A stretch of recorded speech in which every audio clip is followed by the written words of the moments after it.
రెడ్డితో టాలీవుడ్ ప్రముఖుల టీం సమావేశమైంది. 36 మంది సభ్యులు కమాండ్ కంట్రోల్ సెంటర్లో సమావేశానికి హాజరయ్యారు. Film development corporation chairman Dil Raju ఆధ్వర్యంలో సినీ పెద్దలు సీఎంతో మీటింగ్లో పాల్గొన్నారు.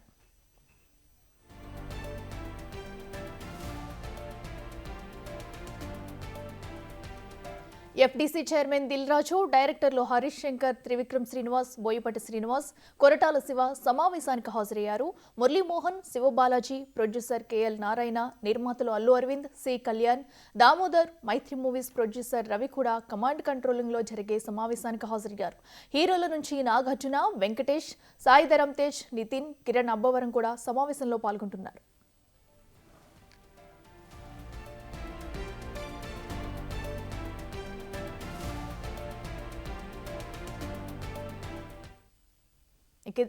అంశానికి సంబంధించి మరింత సమాచారం మా associate input editor Nagesh live లో అందిస్తారు. నగేష్, చెప్పండి. ఇప్పటికే కూడా సినీ పెద్దలందరూ కూడా అటు సీఎం రేవంత్ రెడ్డితో భేటీలో పాల్గొన్నట్టు తెలుస్తుంది. ఇప్పటికే భేటీ ఈ ప్రచారం మొదలైందా? అయితే అక్కడ సిచ్యువేషన్ ఎలా ఉంది? అప్డేట్స్ ఏంటి?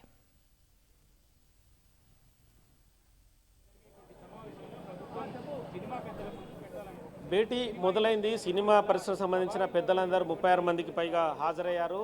ఇక ప్రభుత్వం నుంచి ముఖ్యమంత్రి రేవంత్ రెడ్డి, ఉప ముఖ్యమంత్రి బట్టి విక్రమార్క, కోమటిరెడ్డి వెంకటరెడ్డి, దామోదర్ రాజనరసింహ, కడియం శ్రీహరితో పాటు ఎఫ్డీసీ చైర్మన్గా ఉన్న దిల్ రాజు, అలాగే అక్కినేని నాగార్జున, వెంకటేష్తో పాటు టాలీవుడ్కు సంబంధించిన బడా నిర్మాతలు అందరూ కూడా ప్రస్తుతం కమాండ్ కంట్రోల్ సెంటర్లో మీటింగ్ హాల్లో వీళ్ళంతా కూడా హాజరైన పరిస్థితి. ఎందుకంటే వీళ్ళందరూ కూడా ముఖ్యంగా ప్రభుత్వం కూడా ఒకటే చెప్తుంది. ఎందుకంటే ఏదైతే బెనిఫిట్ షోల ద్వారా సినిమాలో ఉన్న బడా నిర్మాతలే ఎక్కువ మొత్తంలో లాభం పొందుతున్నారన్న ఆరోపణ కూడా ఉంది. అంటే ఆ డబ్బులు ఏదైతే ఉందో ఇంటిగ్రేటెడ్ స్కూల్స్ లాంటి పేద పిల్లలకు కేటాయిస్తే బాగుంటుందన్న ఒక ఆలోచన కూడా ప్రస్తుతం అయితే ఆ సమావేశంలో చర్చకు వచ్చే అవకాశం కనిపిస్తుంది.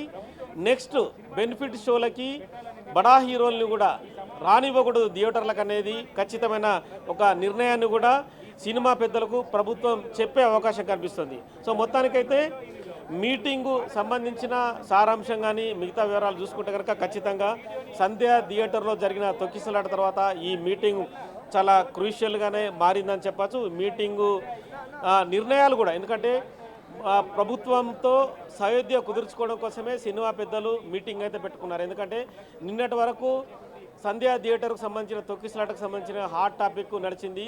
Telugu cinema industry versus Telangana ప్రభుత్వం అనేది కరాఖండిగానే వాళ్ళ మధ్య యుద్ధం తలపించే విధంగానే నడిచిందని చెప్పచ్చు. ప్రభుత్వం కూడా కరాఖండిగానే చట్టపరమైన చర్యలు తీసుకుంది. ఒక మహిళ మృతి తర్వాత అల్లు అర్జునే ఎంటైర్ ఇష్యూకి కారణమని చెప్పి కూడా భావించింది. అంటే మొత్తం సంధ్యా థియేటర్ తొక్కిసలాటకు సంబంధించి 18 మంది నిందితుల్లో ఉన్నాడు. A11గా ఉన్న అల్లు అర్జునే బెనిఫిట్ షోకి రావడం, ప్రేక్షకులకి అభివాదం చేయడం, బయటికి వెళ్ళేటప్పుడు ప్రేక్షకులకు చేతులుపుతూ వెళ్ళడం, వాళ్ళ బౌన్సర్లు ఇష్టం వచ్చిన రీతిలో నానా హంగామా సృష్టించి ఒక వాతావరణాన్ని, యుద్ధ వాతావరణాన్ని తలపించే విధంగా సంధ్యా థియేటర్ని మార్చారు అన్న ఆరోపణలు ఉన్నాయి. ఆ విజువల్స్ కూడా అలాగే కనిపిస్తున్నాయి. అంటే ప్రతి చోట దాదాపుగా 10,000 వీడియోల్ని పోలీసులు విశ్లేషిస్తే అందులో వచ్చిన 10 నిమిషాల ఫుటేజ్ కూడా చాలా భయంకరమైన, భయానకమైన పరిస్థితుల్ని అందులో కనిపిస్తున్నాయి. ఎందుకంటే ప్రేక్షకుల్ని ఇష్టం వచ్చిన రీతిలో నెట్టివేయడం, వాళ్ళని కంట్రోల్ చేయడం, వాళ్ళ చేతిలో ఉన్న కర్రలతో లాఠీలు జులిపించడం, అంటే వాళ్ళని కంట్రోల్ చేయడం కోసం బెదిరింపులకు పాల్పడడం. అంటే ఒకవైపు ప్రేక్షకులు అల్లు అర్జున్ని చూడడానికి కోసం తోసుకువస్తున్నారు, మరోవైపు వీళ్ళు కంట్రోల్ చేస్తున్నారు. ఈ క్రమంలోనే రేవతి తన కొడుకుని కాపాడుకోవడం కోసం నానా విధాల ప్రయత్నాలు చేస్తూ ఆ ప్రేక్షకుల మధ్య నలిగిపోయి చితికిపోయి చనిపోయింది. ఇక శ్రీతేజ్ కూడా సేమ్ అలాంటి పరిస్థితే. సినిమాకు వచ్చిన తర్వాత ఊపిరాడక చనిపోయిన భయానక దృశ్యం అంటే రేవతే చెప్పచ్చు. ఎందుకంటే చాలా చోట్ల చాలా తొక్కిసలాట జరుగుతాయి. అందులో మనుషులు చనిపోతే ఎంత భయానకం ఉంటుంది మనం ఊహించుకుంటేనే ఒక రకమైన పరిస్థితి వస్తుంది. ఖచ్చితంగా మానవత హృదయాన్ని ఇక్కడ తెలంగాణ కాంగ్రెస్ ప్రభుత్వం ఖచ్చితంగా ప్రదర్శించింది. ఎందుకంటే తొక్కిసలాటకు ప్రధాన కారకుడు అల్లు అర్జునే. అల్లు అర్జున్ కనుక బెనిఫిట్ షోకి థియేటర్కు రాకుంటే ఇంత పెద్ద ప్రమాదం సంభవించి ఉండేది కాదని చెప్పి కూడా అరెస్టు చేశారు, కోర్టులో హాజరుపరిచారు. తదుపరి జైలుకు వెళ్ళాడు, ఒకరోజు ఉండి బయటకు వచ్చాడు. నెక్స్ట్ లెవెల్ ఇన్వెస్టిగేషన్లో భాగంగా మళ్ళీ చిక్కడపల్లి పోలీస్ స్టేషన్కు అటెండ్ అయ్యారు. అల్లు అర్జున్ మొదట బుకాయింపుల పర్వాన్ని కొనసాగించారు. అసలు నేను అభివాదమే చేయలేదు, అభివాదం చేయకుండానే లోపలికి పోయాను, బయటకు వచ్చాను. రేవతి మృతి సంగతి పోలీసులు సమాచారమే ఇవ్వలేదన్నారు. కానీ థియేటర్లో 3,320 సీట్లు ఉన్న సంధ్య థియేటర్లో అల్లు అర్జున్కు సంబంధించిన కుటుంబ సభ్యులే దాదాపుగా వాళ్ళ సన్నిహితులు కుటుంబ సభ్యులే దాదాపుగా 30-40 మంది వరకు లోపల ఎంటర్ అయ్యారు. లోపల టికెట్లు 1,200 నుంచి 2,000, 3,000 కొనుక్కున్న ప్రేక్షకులు వీళ్ళ కోసం లేచి నిలబడ్డ పరిస్థితి. అంటే ఎంత డామినేషన్ ఉంటుంది ఒక హీరో థియేటర్కి వస్తే. మరి టికెట్ కొన్న ప్రేక్షకుడే దేవుడు అని చెప్తున్న సినిమా నిర్మాతలు, హీరోలు కనీసం ప్రేక్షకుని మరి ఏ రకంగా చూసుకున్నారు? ప్రేక్షకుడు దేవుడు అని చెప్పేవాళ్ళు ప్రేక్షకుని కూర్చొని పెట్టి అవసరమైతే హీరో నిలబడాలి. కానీ ఇక్కడ రివర్స్ యాంగిల్లో సంధ్యా థియేటర్లో జరిగింది. అల్లు అర్జున్ హాయిగా సినిమా చూస్తూ గడిపాడు. రేవతి మృతి సంఘటన చెప్పినా కూడా తాను వెళ్లకుండా భీష్మించి కూర్చున్నాడు. మధ్యలో వాళ్ళ మేనేజర్ సంతోష్కి సమాచారం ఇచ్చి అల్లు అర్జున్కు చెప్పాలన్నా కూడా అల్లు అర్జున్ ఏమాత్రం పట్టించుకోలేదు. తదుపరి స్వయంగా రంగంలోకి సెంట్రల్ జోన్ డీసీపీ ఆకాంక్ష యాదవ్ దిగి అవసరమైతే అల్లు అర్జున్ను అరెస్టు చేయాల్సి ఉంటుంది ఇదే స్పాట్లో, అది అనవసరంగా మీకు పరువు సమస్య అవుతుందని వాళ్ళకి చెప్పిన తర్వాత అప్పుడు అల్లు అర్జున్ లేచి మళ్ళీ బయటకు వెళ్ళిన పరిస్థితి. అంటే ఒక మహిళ మృతి చెందితే సినిమా హీరోకు కనీసం మానవతా హృదయం లేదా, చెలించే హృదయం లేదా అని చెప్పి కూడా పెద్ద ఎత్తున విమర్శలు వచ్చాయి. ఎందుకంటే చాలా వరకు సినిమా హీరోలు ఇలాంటి వ్యవహారాల్లో వాళ్ళే స్పందించాలి, వాళ్ళే ప్రజలకు అండగా ఉండాలి. ఎందుకంటే ఎక్కడ వరదలు వచ్చినా, ఎక్కడ విపత్తులు సంభవించినా ప్రధానంగా సినిమా హీరోలు, నిర్మాతలు కానీ వాళ్ళు విరాళాలు ఇస్తుంటారు. వాళ్ళే ప్రభుత్వాలకు అవసరమైతే ప్రచారం చేసి విరాళాలు సేకరిస్తుంటారు. కానీ దీనికి భిన్నంగా అల్లు అర్జున్ వ్యవహారం నడిచిందని చెప్పి కూడా పెద్ద ఎత్తున బయట నుంచి కూడా నెటిజన్ల నుంచి, ప్రజల నుంచి కూడా విమర్శలు వచ్చాయి. ఆ విమర్శల్ని మరి తట్టుకొని అల్లు అర్జున్ ప్రెస్ మీట్ ముందుకొచ్చి మళ్ళీ సరైన సమాధానం చెప్పాడంటే అది కూడా లేదు. మళ్ళీ బుకాయింపుల పర్వాన్ని కొనసాగిస్తూ తాను ఏమాత్రము అంటే పోలీసులే భద్రతని పర్యవేక్షించలేదు, పోలీసుల భద్రత వైఫల్యం అని చెప్పి విమర్శించాడు. కానీ స్వయంగా Hyderabad commissioner DG CV Anand రంగంలోకి దిగి ఇదే కమాండ్ కంట్రోల్లో 10 నిమిషాల వీడియోని మీడియా ముందు ప్రవేశపెట్టారు. ఆ వీడియోలో వస్తున్నది, వెళ్తున్నది, తొక్కిసలాట, లాఠీ చార్జు, రకరకాల ఇష్యూస్, భయానక దృశ్యాలన్నీ డైరెక్ట్గానే చూపించారు. రేవతి పడుతున్న బాధ, నానా యాతన కూడా డైరెక్ట్గానే మీడియాకు చూపించారు. తదుపరి అల్లు అర్జున్ పోలీసు విచారణకు హాజరైన సందర్భంలో అవన్నీ తప్పిదం వల్లే జరిగాయి, ఇక ముందు జరగకుండా చూసుకుంటాను, పోలీసుల విచారణకు సహకరిస్తానని చెప్పి 18 నుంచి 20 ప్రశ్నలు వేస్తే వాటన్నిటికీ తాను బాధ్యుడని చెప్పి ఒప్పుకున్నాడు. ఇక ముందు కూడా పోలీసు విచారణకు సహకరిస్తానని చెప్పారు.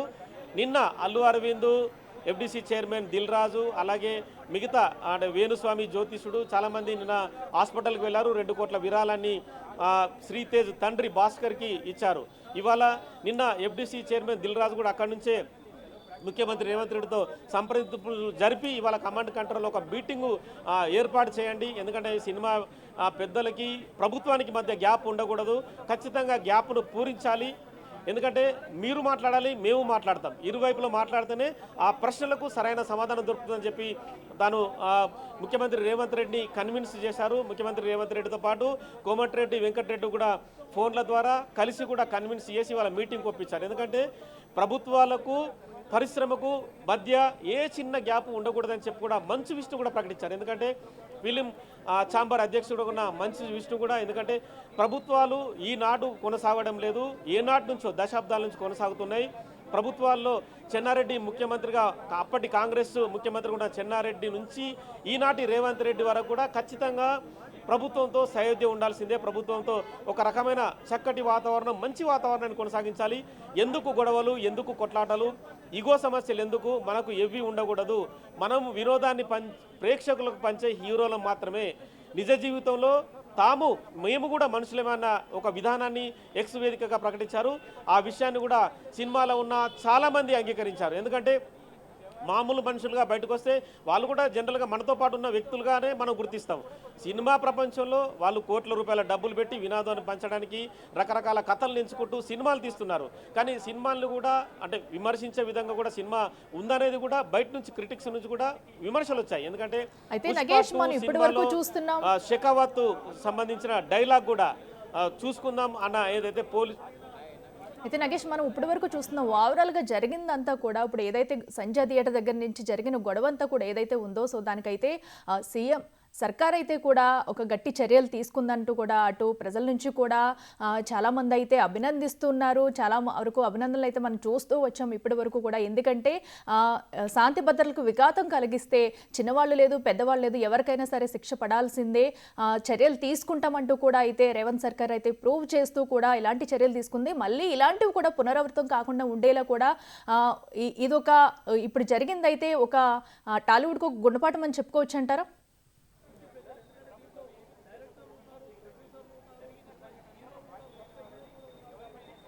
ఖచ్చితంగా గుణపాఠం అని చెప్పుకోవచ్చు. వాళ్ళు కూడా ఖచ్చితంగా ప్రభుత్వానికి తలొగ్గారు అనేది కూడా ఖచ్చితంగా చెప్పచ్చు. ఎందుకంటే సినిమా పరిశ్రమ అనేది ప్రభుత్వాలు లేకుండా ఎక్కడ నడిచే పరిస్థితి లేదు. ఏ థియేటరు నడిపించాలన్నా ఎక్కడ ఏది జరగాలన్నా కూడా ఖచ్చితంగా ప్రభుత్వ సహకారం ఉండాలి. అంటే ప్రభుత్వం అంటే అందులో పోలీసులు ఉంటారు, ప్రభుత్వం అంటే ప్రజలు ఉంటారు, అన్నీ కలిపితేనే అన్నీ కలగలిపితేనే ప్రభుత్వం అనేది ఒక మెసేజ్ ఉంటుంది. కానీ ఇక్కడ సినిమా పెద్దలు వేరే రకంగా ఆలోచించారు. అంటే తాము ప్రభుత్వానికి అతీతులం, ఏదో ఆకాశం నుంచి ఊడిపడ్డ వ్యక్తులం అనేది వాళ్ళు భావించుకుంటున్నారు. కానీ ఇది పద్ధతి కాదనేది కూడా చాలామంది సినిమా క్రిటిక్స్ ఎవరైతే ఒక సినిమా విడుదలైతే విమర్శలు కానీ అందులో ఉన్న మంచిని కూడా చూపించు రాసే వాళ్ళు ఉంటారో వాళ్ళందరూ కూడా అదే విషయాన్ని సోషల్ మీడియా వేదికగా చాలా ప్రస్తావనలు చేశారు. ఈ క్రమంలోనే సినిమా పరిశ్రమ అనవసరంగా ప్రభుత్వాలతో గొడవలు పెట్టుకోవడం ఎందుకనేది కూడా భావనకు వచ్చినట్టు కనిపిస్తుంది. ఈ క్రమంలోనే ఎఫ్డిసి చైర్మన్ సినిమాకి పెద్దన్నగా రంగంలోకి దిగారు. రంగంలోకి దిగి ప్రభుత్వాన్ని ఒప్పించి చర్చల వరకు అయితే ప్రస్తుతం తీసుకొచ్చారు. ఇక బెనిఫిట్ షోలు విషయమా లేదంటే సినిమా రేట్లు పెంచుకోవాలన్న విషయమా అనేది కూడా ప్రస్తుతం ప్రభుత్వంతో జరిగే చర్చలను బట్టి విధి విధానాలను బట్టి ప్రభుత్వం ఒప్పుకుంటుందా లేదా, వీళ్ళు ప్రభుత్వానికి కానీ బయట సేవా కార్యక్రమాల రూపేణా ఏం చేయదలుచుకున్నారు అన్న విషయాన్ని మాత్రం ప్రస్తుతం చర్చించే అవకాశం కనిపిస్తుంది. ఎందుకంటే చాలా వరకు బెనిఫిట్ షోల ద్వారా సినిమా రేట్లు పెంచుకోవడం ద్వారా బడా నిర్మాతలే కోట్లు సంపాదించుకుంటున్నారు. అల్లు అర్జున్ సినిమా పుష్ప 2 సినిమా తీసుకుంటాం కనుక 300 కోట్ల రెమ్యునరేషన్ అల్లు అర్జునే తీసుకున్నాడని చెప్పి కూడా పెద్ద ఎత్తున బయట సోషల్ మీడియాలో వైరల్ అయింది. ఓవరాల్గా సినిమా సంపాదించిన డబ్బులు కూడా 1500 కోట్లకు పైనే. మరి ఒక సినిమా వాళ్ళు పెట్టిన ఖర్చుకి ఒక 10 అంతలు ఎక్కువ సంపాదిస్తున్నారు. కానీ వాళ్ళు ఇచ్చే అంటే బయట దాన ధర్మాలు కావచ్చు, బయట చేసే ప్రజలకు సేవా కార్యక్రమాలు కావచ్చు, ఇవన్నీ ఉన్నాయంటే అవి చాలా తక్కువనే చెప్పచ్చు. ఎందుకంటే సినిమా వాళ్ళ జీవితమే హైఫై లైఫ్గా ఉంటుంది. వాళ్ళు అసలు ఎవరిని పట్టించుకోరు. ఎప్పుడు బయటకు వచ్చినా వాళ్ళ చుట్టూ 40 మంది బౌన్సర్లు ఉంటారు. వాళ్ళపైన ఈగ వాళ్ళనియకుండా కూడా వాళ్ళు వ్యవహార శైలి ఉంటుంది.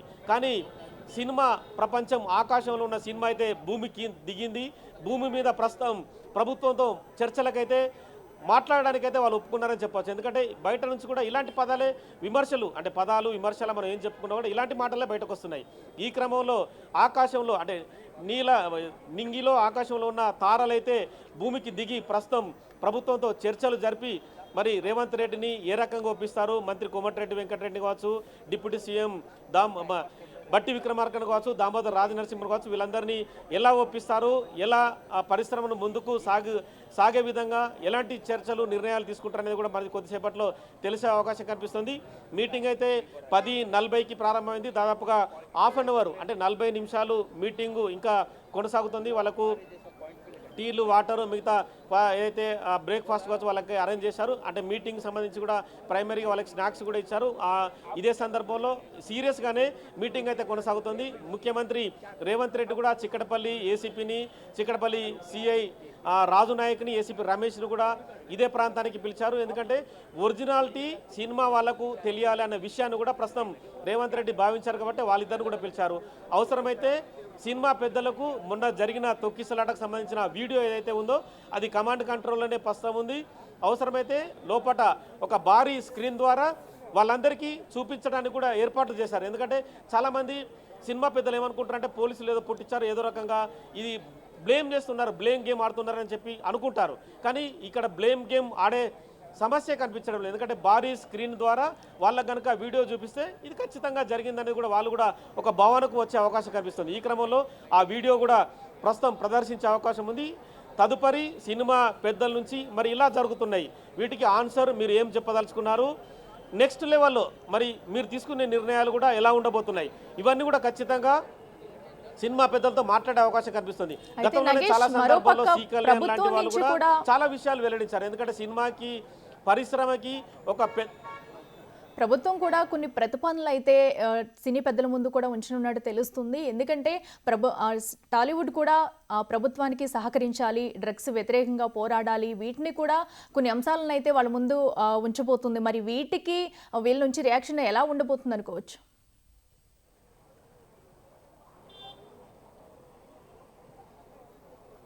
ఖచ్చితంగా ఈ మధ్యనే తెలంగాణ కాంగ్రెస్ ప్రభుత్వం కూడా ఒక విజ్ఞప్తిని సినిమా పరిశ్రమ ముందు ఉంచింది. ఎవరు సినిమా తీసినా కూడా సినిమా పడే ముందు అంటే థియేటర్లో వేసే ముందు కూడా డ్రగ్ నిర్మూలన, మత్తు మందులకు బానిసలవుతున్నారు తెలంగాణలోని పిల్లలు, మత్తు మందులకు బానిసలు కాకండి అని చెప్పి కూడా ఒక వీడియో తయారు చేసి వేయాలని చెప్పి కూడా విజ్ఞప్తి చేశారు.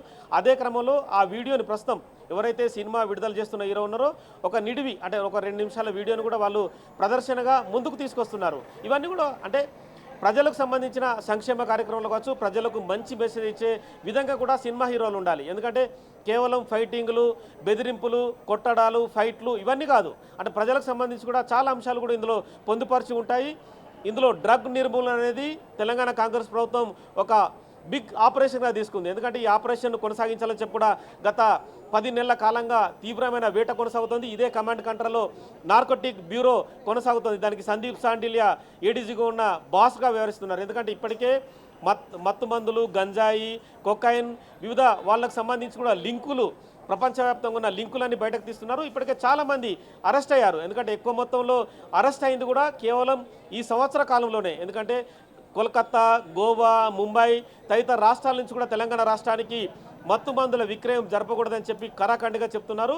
పబ్బులపైన, బార్లపైన కూడా రెగ్యులర్గా రైడ్స్ నిర్వహిస్తున్నారు. ఎందుకంటే అర్ధరాత్రి అపరాత్రి లేకుండా సడన్ రైడ్ కూడా నిర్వహించి కూడా వాళ్ళందరినీ పట్టుకుంటున్నారు. ఖచ్చితంగా ఇలాంటి ఆలోచనలు కూడా సినిమా పరిశ్రమ పెద్దల ముందు ప్రభుత్వం ఉంచే అవకాశం కనిపిస్తుంది. ఎందుకంటే సినిమా పరిశ్రమ బతకాలన్నా బతికించుకోవాలన్నా ప్రభుత్వంతో సయోధ్య అనేది కంపల్సరీ. ఈ వ్యవహారానికి సంబంధించి కూడా బెనిఫిట్ షోలు నిర్వహించుకున్నప్పుడు, టికెట్ల రేట్లు పెంచుకున్నప్పుడు కూడా తెలంగాణలో ముఖ్యంగా పేద ప్రజల అంటే పేద వాళ్ళ పిల్లల విద్యార్థుల కోసం కూడా ఇంటిగ్రేటెడ్ స్కూల్స్ని పెద్ద ఎత్తున ప్రభుత్వం నడిపిస్తుంది. వాళ్లకు సహాయ సహకారాలు అందించడం కోసం కూడా ఆ బెనిఫిట్ షోల నుంచి వచ్చే కొంత ఫండుని వాటికి డైవర్ట్ చేసే విధంగా కూడా ప్రభుత్వం ఒక ఆలోచన చేస్తుంది. ఈ విషయాన్ని కూడా సినిమా నిర్మాతల ముందు ఈ ప్రతిపాదన కూడా పెట్టే అవకాశం కనిపిస్తుంది.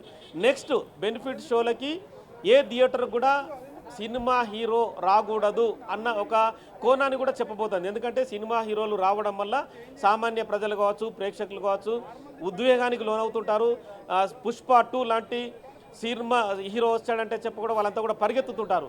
ఈ సమస్యలు తలెత్తకుండా కూడా ఖచ్చితంగా ఇలాంటి వాటిని కంట్రోల్ చేయడానికి కూడా మీరు కూడా రాకూడదనే విషయాన్ని కూడా వాళ్ళకి చెప్పే అవకాశం కనిపిస్తుంది. మొత్తానికైతే వీళ్ళ ప్రతిపాదనలు, ప్రభుత్వం చెప్తున్న నిబంధనలు రెండు వైపులా ఉన్న అంటే సమస్య పరిష్కారానికి సంబంధించి సామరస్య ధోరణిలో మాత్రం ప్రస్తుతం అయితే చర్చలు కొనసాగుతున్నాయి. ప్రస్తుతం సినిమా పెద్దలు చెప్తున్న విషయాలన్నీ కూడా రేవంత్ రెడ్డి, ఉప ముఖ్యమంత్రి బట్టి విక్రమార్క, మిగతా కోమటిరెడ్డి వెంకటరెడ్డి వాళ్ళందరూ అయితే వింటున్నారు. తదుపరి ప్రభుత్వం నుంచి వచ్చే విషయాలన్నీ కూడా వాళ్ళకు కూడా చెప్పి సానుకూల ధోరణితో ఈ చర్చలు ముగించాలని అయితే లోపల ఒక మంచి వాతావరణంలో అయితే చర్చలు కొనసాగుతున్నాయి. Right Nagesh, thank you.